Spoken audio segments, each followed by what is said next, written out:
Hello and welcome back to the channel, and thank you so much for clicking into this video. So for today's video, I am going to teach you how to mark an invoice as paid in QuickBooks. So make sure that you stay until the very end of this video so you don't miss any important step or information. And without further ado, let's get on it. So the first thing that you need to do is simply go to QuickBooks and then just log into your account.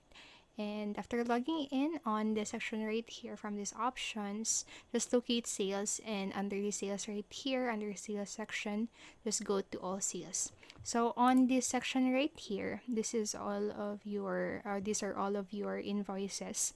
So just select the invoice that you want to mark as paid right here. So I'm going to select this one as an example and click receive payment on the section right here, and then this page will pop up on your screen. And then on the section right here, just check if the information are correct right here, their email, the customer's name, and then the payment date. And for the payment method, just choose how did the customer paid you, through cash, check, credit card, or direct debit.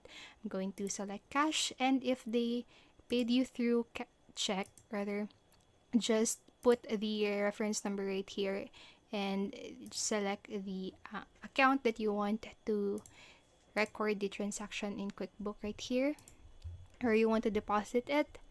And then on this section right here, just double check if the checked invoice is correct.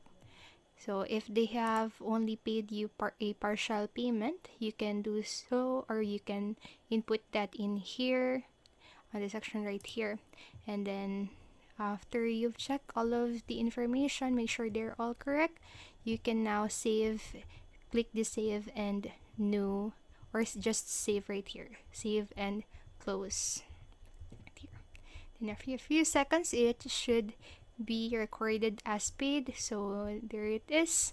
So that's it. That is basically all the steps that you need to do. So I hope this video helped you.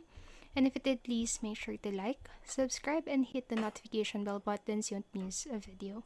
Thank you so much for watching, and have a great day.